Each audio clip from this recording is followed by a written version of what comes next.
It is Saturday, September the 6th. It is the first weekend of the fall championship racing season, and I've decided to just handicap the stakes races on the weekends as I look forward to returning to daily handicapping at Gulfstream Park when their championship meet opens the first weekend in December. The first race on my selection sheet was the third from Monmouth. It was the 11 North Handicap, and my top pick was Geeky Gorgeous. I had seen Geeky Gorgeous win the Regret Stakes on the Saturday afternoon card when I was on the Jersey Shore for Haskell Weekend. Geeky Gorgeous sat just off the pace until they hit the far turn. Come for the top of the stretch. More than a party still in front.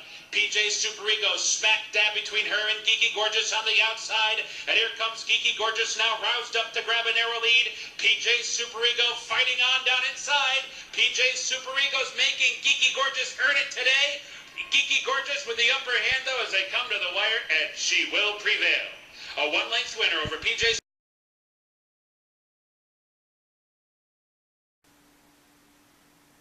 And I had my first winner. I tripled the bet and got back over $25.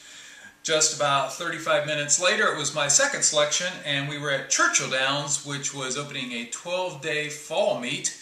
And they had 4 stakes races on today's card, the first of which was the Grade 3 ACAC Handicap. My top selection was Braidster. I have liked Braidster for 3 years now after having seen him run at Gulfstream, and he really never seemed to hit his stride until last winter when he won the Grade 3 Mineshaft, and he paid over 6-1 for me that day. He had run 2 top races in his last 2 starts at Monmouth Park. Today, dropping down into the Grade 3 ACAC. He had faced Grade 1 winners in his last 3 starts, and I just thought he looked much the best. I didn't know if he'd be able to take them wire to wire. I thought he could stalk the pace, and indeed he was pressing the leader, turning for home. To the top of the stretch, and Braidster turns for home in front. Braidster kicks away from Carve. Right to Vote gives way on the inside. Flashback and politically correct, a furlong to run, and Braidster and Carve will decide it. Braidster's trying to hold off Carve. Carve still coming on the outside. Braidster digs in, and Braidster's got enough left. Braidster has won the ACAC over Carve.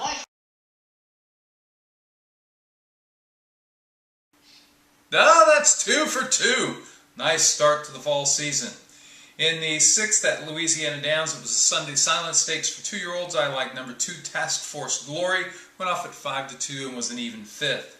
We were back to the Jersey Shore for the 7th at Monmouth. It was the Jersey Girl Handicap, going 8.5 furlongs. I like number 2, Maybe Tonight. What I liked best about Maybe Tonight was that nearly all the top contenders in this race had been ridden by top jockey Paco Lopez previously, and today he landed on Maybe Tonight. She sat 4th down the back stretch, and when they turned for home, it was Paco Lopez on Maybe Tonight, going to try and run down another horse he'd been on last time out. Blooming Rose is the leader to the top of the stretch. Long Blooming Rose off the turn, Maybe Tonight second and outside. Can't Explain rolls up on the outside with Sweet Henrietta. For the back of the pack, Stiff trying to muster up a late rally. Furlong to go. Long Blooming Rose confronted by Maybe Tonight. Maybe Tonight puts a nose in front. Long Blooming Rose tries to fight on. Stiff is coming on late, but here's the wire, and Maybe Tonight's a Oh yeah, Paco makes the best choice, and I have another winner. Paid a nice $6.20, got back over $15. The 8th at Churchill was a primetime bet on Fire Baby. She loves the track, she loves the distance. Dropping out of 5 consecutive graded races into this listed stakes, I thought she looked much the best. She was right there heading into the far turn and then stopped. Very disappointing. At 9-5, she ran 5th. The 8th at Louisiana Downs, it was the happy ticket for 2-year-olds. We were on the turf. I liked a Michael Maker, Ken and Sarah Ramsey filly with Rosie Napravnik up. Number 4, Know It All Anna, went off at 2-1 and was a good 3rd. Churchill Downs, we were back for the first race in the Road to the Kentucky Derby series. It was the Grade 3 Iroquois for 2-year-olds. I like number 2, Mr. Z. In spite of all the statistics pointing against his chances for D. Wayne Lucas, I went with the favorite at 6-5. He ran an even 5th. The 9th at Monmouth was the New Jersey Breeders' Handicap. I debated between number 7, Rainbow Air, who had been very impressive on the Haskell undercard, and going with number 1, Party All Night Long. I eventually settled on Party All Night Long because he appeared to be the speed of the race. He had the rail and Paco Lopez, but he broke a step slow. He went off at 3-1 and he was second. Back to Louisiana Downs, it was the River City Stakes, and I like number 4, Sassy Kitten, on the turf going 8.5 furlongs. Sassy Kitten had won for me last time out in an off-the-turf event on the undercard of the West Virginia Derby card at Mountaineer. But today, Michael Maker, Ken and Sarah Ramsey, Rosie Napravnik back on the turf, went right to the front, took them into the far turn. They're turning into the stretch. Sassy Kitten is now clear on the lead by 4. Hot Tempo is next in second on the outside. That's Malibu Yankee next in third. And then a late run by Sassy. They come to the line. Sassy Kitten is in front by 3 lengths. And I had my 4th winner on the day. In the 8th at Arlington, I thought number 5, Private Prospect, would be probably the post-time favorite. It was unbeaten heading into the Grade 3 Arlington, Washington Futurity. He'd won his debut here, and in fact one of the horses that he had beaten previously was Recount. But it was Recount that went off as the favorite. Private Prospect, a juicy 4-1. I had doubled the bet. It came through the stretch duel! Past the quarter pole into the stretch.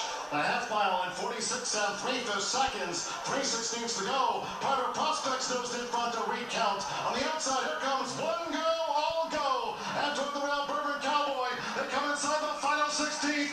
Recount digs down deep. Private Prospect battles to a photo. One Go, All Go. A thrilling futurity finish. Private Prospect and Recount. Photo finish! Oh my, I'm looking at a $50 payoff.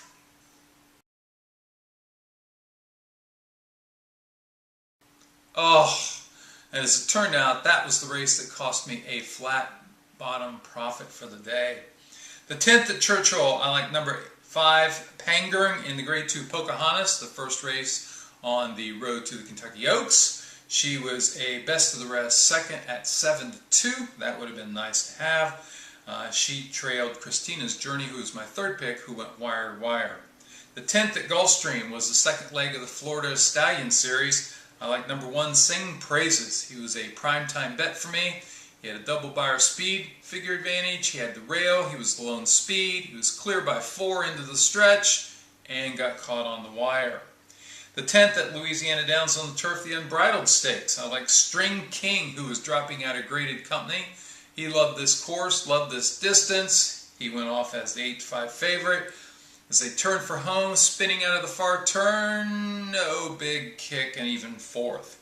And finally, in the feature race nationally, it was the Grade 2 Super Derby, the 11th race on the Louisiana Downs card, going 9 furlongs. I like number 4, Vickers in Trouble. On Florida Derby Day, he had capped off a great day for me by winning the Louisiana Derby. And he just looked to be the class of the field. The problem was he is a front runner. And there was a horse to his inside who was 7 for 8 in his career, albeit against cheaper, but he was a confirmed front runner, and with this set up a suicidal pace duel. Well, I'd seen Vickers in Trouble sit just off the pace for Rosie Napravnik. I thought he'd be able to rate off the pace today. The crowd wasn't full, sent him off as the 6-5 favorite, and I had tripled the bet as they hit the far turn. Vickers in Trouble began to make his move. They go by the quarter pole, and they're turning for home in the 35th running of the Super Derby, and Vickers in Trouble has taken the lead now by 3. I Be Cool is next in second. Towards the outside, Victory nor defeat. A late run on the outside by Louisiana Flyboy. A 16th of a mile to the finish. And Vickers in Trouble is racing's newest millionaire as he wins the Super Derby easily by 5. Oh, ultra impressive. That was really a big time run by Vickers in Trouble. I collected nearly $35 as I cashed in on my 5th win of the day. So for the day I was 5 for 14, which was an excellent 38% to start off the fall championship racing season. Lost a little money though. If only Private Prospect could have come through for me. Next weekend, another series of stakes races.